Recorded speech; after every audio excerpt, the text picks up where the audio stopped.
performer. Solomon Deep is the author of this book, Elements, a collection of short stories he felt sterility and his own body.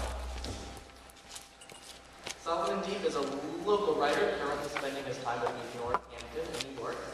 He was born in 1969 in Memphis and is best known as the writer, producer, and performer of the weekly radio program Fortnight.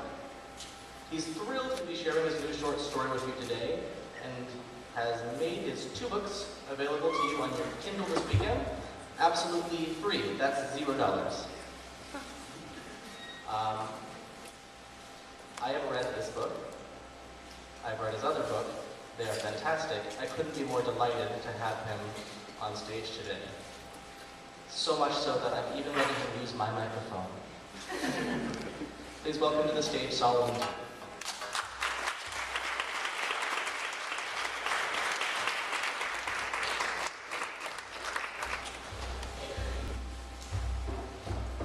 Hello. You all comfortable? This is called our Impossible Compartment. When I was 4, I noticed that I could finally see over the kitchen counter. Some things are easy. The counter, for instance. The microwave over the stove at the top of your silver sedan, it's all there as an adult, and so you forget. It doesn't even seem to affect you until you try to look over the hot water heater where the valve is for the faucet for the garden hose, and you subsequently learn that you need a step stool to even see if it's in the on or off position.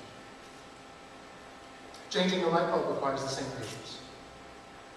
Some of us were born with a few extra inches, so that the perfect popcorn bowl situated at the back of the cubby over the stove just requires a tippy toe, and then gratification.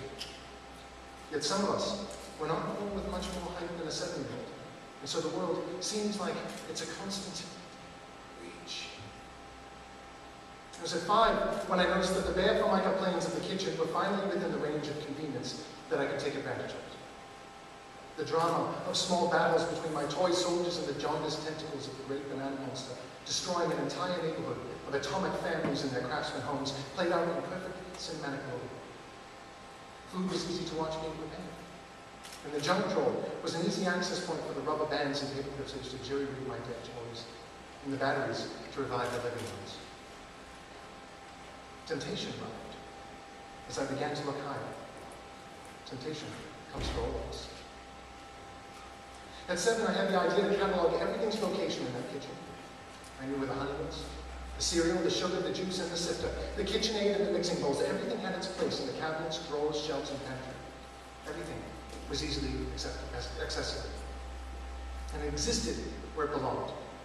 And I felt it needed to be recorded. I was already home from school when my mother and father arrived from work, and I had a pad and a pencil at the ready. And Dad came home first, as he always did. He entered the house, beep, click, and passed through the kitchen to the closet under the stairs. He retrieved his civil service boots, fatigue, and service record, and he went upstairs to change for his work clothes. Returning downstairs, he poured a snifter of brandy and reclined at the day's newspaper. This was the normal way of things, something I hadn't noticed, but was always there.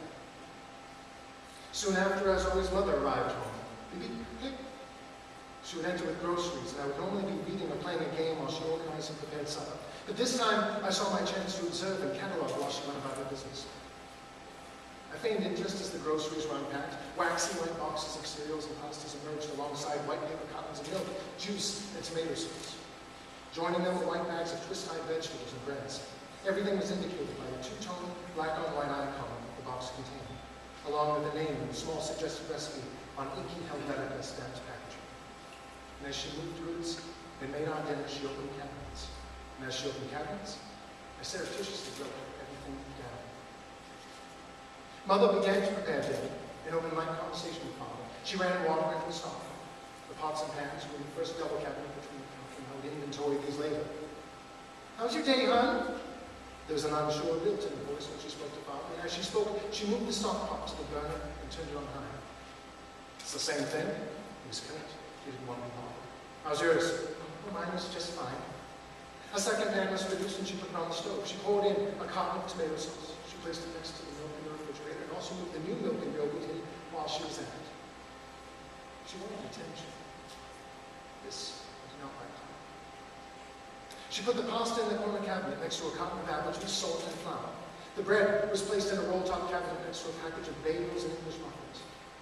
She tore open an apple icon bag of Macintoshes, placed the shiny red apples in the dish on the counter, removed the twist tie and placed that in a drawer that contained 4 markers, 7 screws, a flathead screwdriver, 37 rubber bands, 22 pencils, 13 coins of various value, and a miniature flash. They're going to come any day now, Dad called from the other room. Says here the threats are coming in from North Korea and the Chinese, but I say let them come. The idiots in the White House will see we need business in a few days. He rustled the paper. Just look at this. What's that, Mom? There's a frustrated grunt and more paper rustling. And he was quiet once again. The water hissed pre-boiled passion.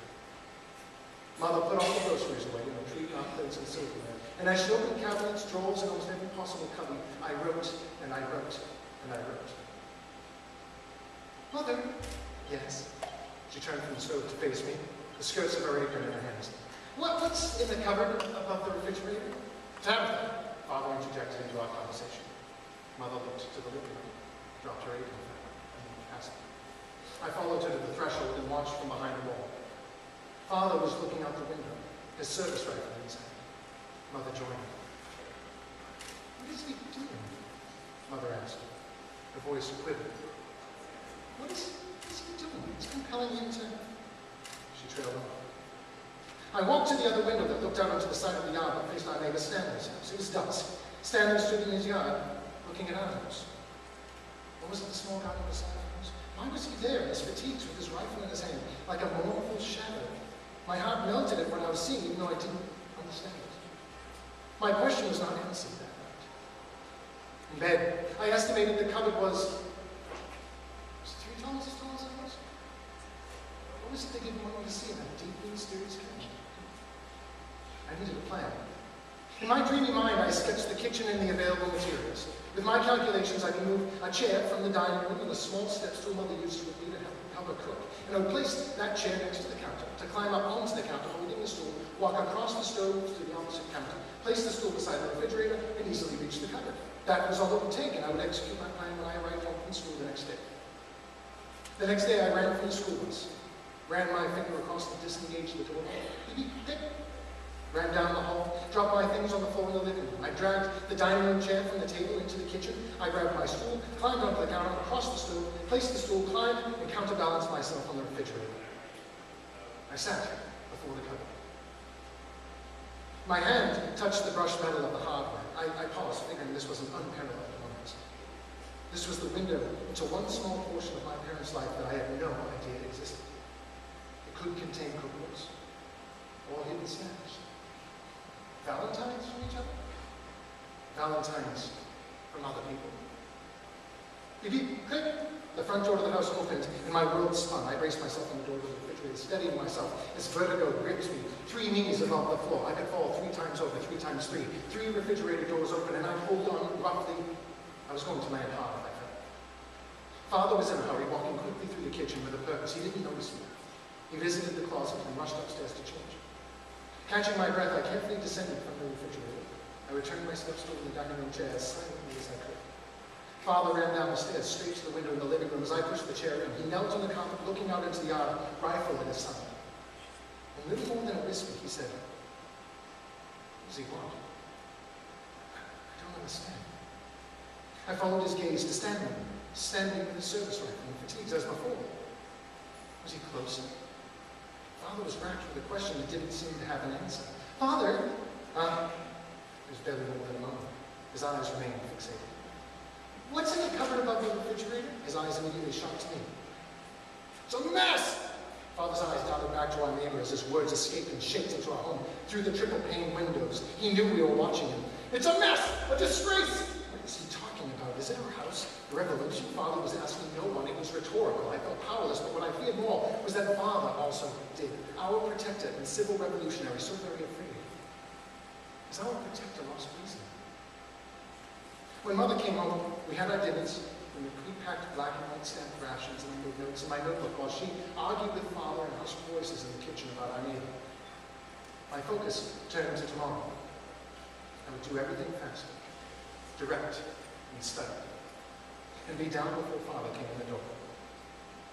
The next day was fast. Beep, beep, click, bag and coat, floor. Secured the chair, the stool was on top of the refrigerator in record time. I touched the hardware in both the cupboard doors, and my flashlight was at the ready. Without hesitation, I carefully opened the doors. In the dark recess, there was a small house. A small house with grass and trees. What was I looking at? It was an exact replica of our house, and there was an atmosphere in the cupboard, and dust, and stars, and air, and a little tree just like the one outside, and a garden. And everything was just so replica.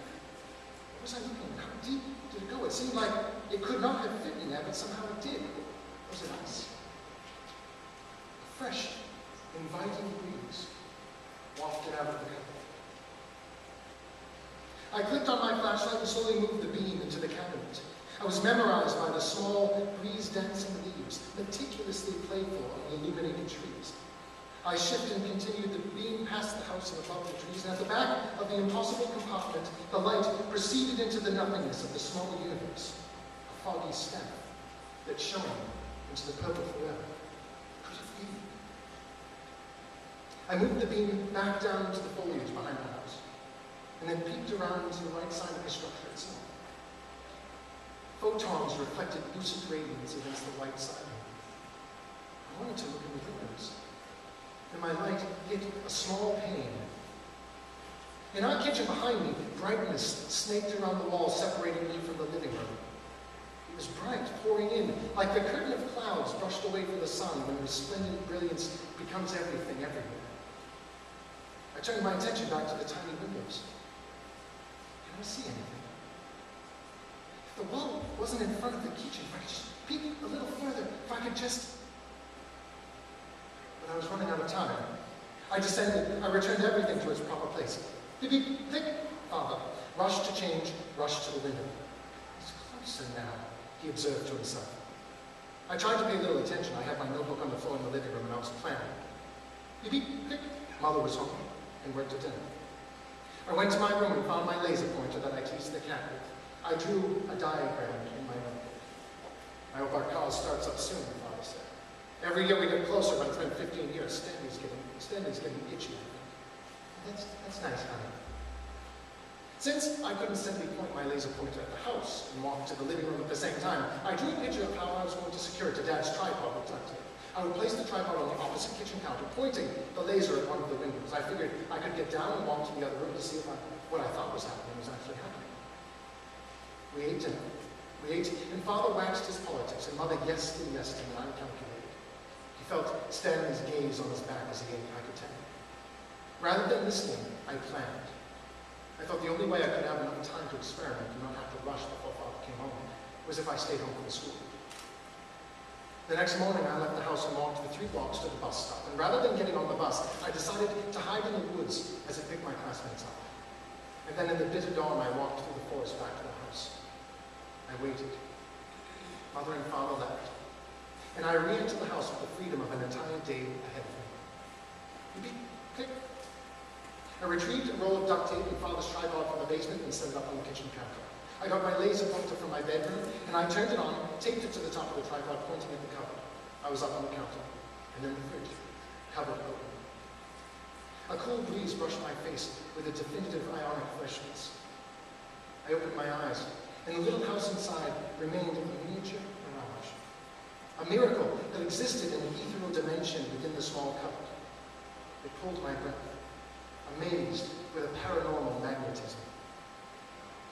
The laser's luminous dot pointed at the base of the tiny tree in the tiny front yard. I left the kitchen and went to the front door. I opened it and put a winter boot in the threshold to keep it ajar. I took a handful of stones from the yard back into the house, and I left the boot in the door to go back out if I needed a differently shaped rock. Returning to the kitchen, I placed the 3 stones on the counter and tested them under the feet of the tripod. One fit perfectly, and the laser light shone into the living room window of my tiny home. I took the other stones I didn't use in my hand and walked towards the door to return them outside.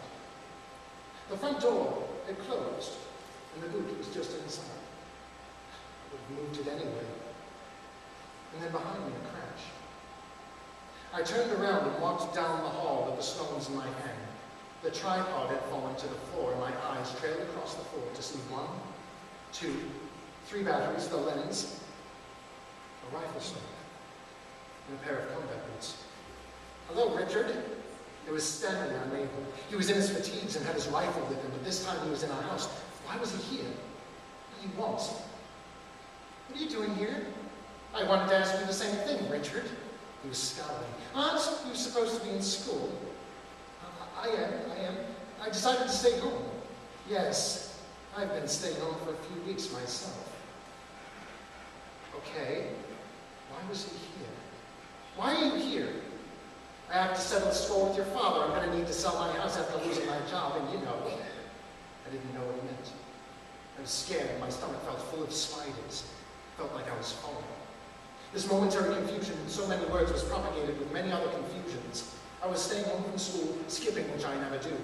I'm staying home to conduct experiments on a miniature trans-dimensional house in a cupboard, and I'm not allowed to look at it, which is inside a cupboard, inside a house, which is really the outside of our real house if my hypothesis was correct. My next-door neighbor was also in the house, in the houses within the houses, all of which was not his house. Aren't you a little early, Stanley? I wanted to sneak in and surprise him like he surprised me. I don't understand, Stanley. You never talked with us. You don't know why I'm angry. You don't know why I'm angry. He raised his rifle, cradling it in his hands. You can't see it. I was terrified. I didn't know what to say. I worked my whole life for this, and now you take it away. Your father just ruins the neighborhood with his... Why can't you and your mother just be happy with the rations like everyone else, huh? He huffed a contemptuous laugh, bobbing his head as if I understood where he was coming from. I've never seen him play sports with you or take you to a ball game. What kind of child is that? Your yard's a pigsty, kid. Doesn't this kill you? The yard isn't that bad, Stanley. I don't think there's anything wrong with the yard. Yeah, I'll bet all of you. Why are you here, Stanley? To take care of this mess once and for all? He crossed in front of me and stepped on my laser pointer, crunching it underfoot. He walked towards the living room, his rifle a perpendicular appendage hanging from his right arm. He stopped on the vast threshold. "You pops have a drink?" "Yes, brandy." I walked towards the living room, keeping a safe distance, and pointed through to the liquor cabinet against the wall. There, I think there's other stuff too. I don't know what it is. I watched him gently rest his rifle against the liquor cabinet and prepare a drink for himself. I realized I still had the stones in my hands, and they were damp with sweat. They almost sweat on their own. Or cried. He tossed the first drink back, and he was still manufacturing a second, and I turned my gaze back into the kitchen to examine the project I had so readily failed at. The step stool was on the counter, and the chair was still in place. The tripod must have been broken along with my laser pointer. I looked up, and the cupboard remained open, the miniature house in stasis. It looked so peaceful. Doesn't anyone know there's a man with a gun in there? Could I see the man with the gun in there? Stanley walked to the sofa, and I held my stones tight. He sat and placed his rifle on his lap under his right hand and rested the drink on the arm of the sofa with his left. The tension abated, and we both breathed. "When will your father get home?" "He just left." "I know that. When does he come home?" "I don't know. Usually as soon as after I get home from school." And I needed to think quickly. And he always has unit exercises, so he comes home armed and in uniform already. Too forced. I swear Meadowlark does recon every day. Us yellow fruits don't exercise more than once a month. We got tired of waiting for him. He took another drink and sucked his teeth. "You're young yet." I couldn't see Father's tiny closet under the stairs from where I stood. And there was no way I could get to his rifle even if I tried. He had showed me how to use it, but never for practical purposes. Never for this. Besides, I was still mostly in the kitchen behind the wall, and he was facing the small closet. He could keep drinking, but... He motioned the business end of his rifle toward me. "You might as well grab a seat." I turned back around the wall and sat at the kitchen counter. "Where are you going?" "I'm sitting in the kitchen." "I better not hear you sending a message out and making a call. I'm here to defend myself, if you know what I mean." If I needed to defend myself, I still had the rocks. I could throw them at Stanley, but I'd really only have 2 opportunities. Well, 3, counting the one across from me still resting on the counter. I reached for it. And then I had it. I looked at the cupboard, the perfect little house. Stanley was sitting in the left wing of the house, well, the wing on the right side of the cupboard. I had 3 shots to knock the whole side of the house off. Why in the world would this work? Because of my experiment? It was just an idea that I never followed through with. I never even found out if it was real. It made no sense. It was all that I had. I stood from my chair and peeked into the living room. Stanley's chin was on his chest. He couldn't have been sleeping, but he wasn't paying attention. I quietly moved back into the kitchen. I had 2 rocks in one hand and 1 rock in the other. I moved as far into the kitchen as I could, knowing that if my aim was true, the rock would tear away the part of the house with Stanley in it, and I would be safe. To destroy a house takes surgical aim. I reared back and threw. Click! The rock bounced off the cupboard door, a seismic knock, and the cupboard door was stretched open and shut itself on its hinge. The rock bounded back and hit me on the forehead. Blood immediately streamed down over my eyes. The pain was precise, and I fell to the floor under my own weight. Tears and blood welled in my eyes. I told you not to move. You're in for a work. Stanley spoke as he clambered into the kitchen. His face drained of color, and when he saw my face, he thought I had escaped, and I arched my back on the floor to turn my face to him, and he knelt down and stopped up the rifle on the floor and grabbed my chin with a weedy hand.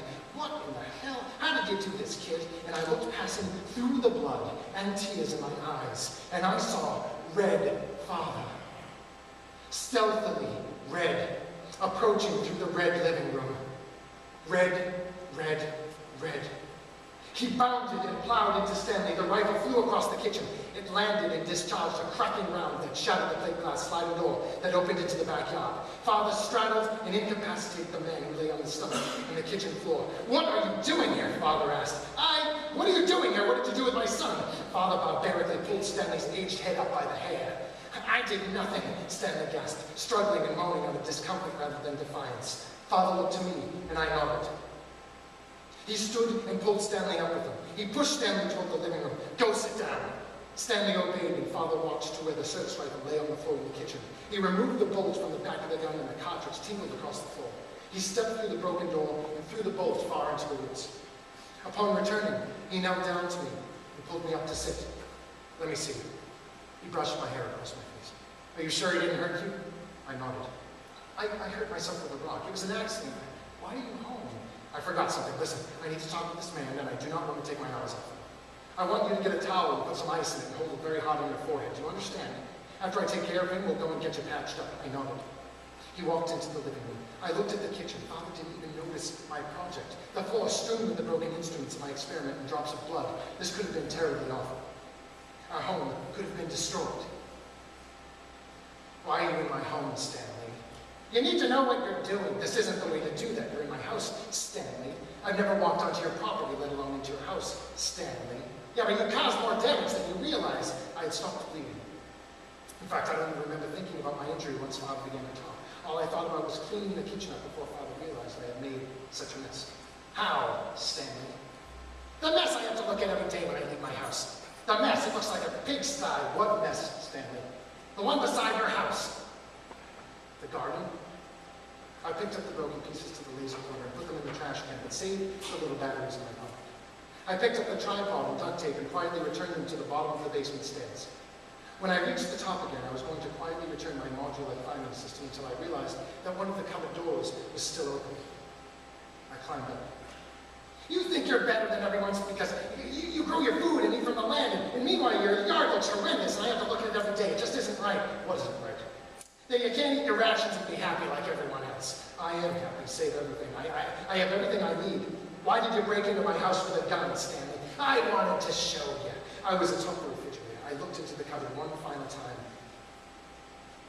The house seemed so absolutely small now. But the air was so fresh and clean. It was clean, small, and perfect. It was peaceful.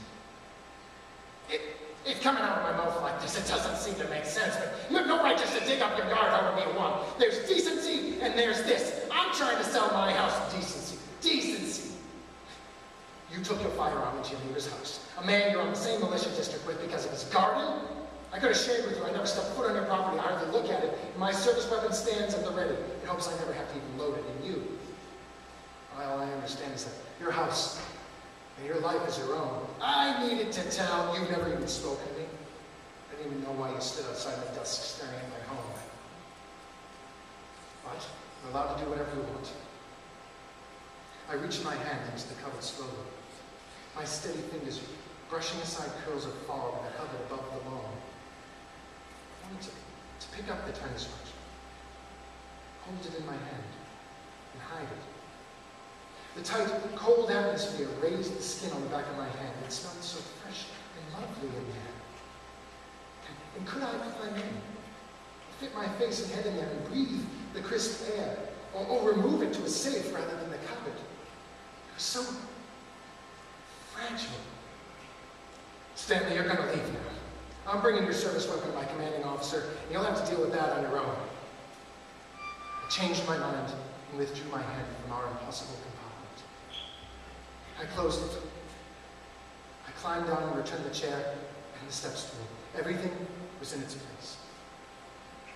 I brought my towel and ice to the bathroom. In the mirror, my face was a crusted, gory mess.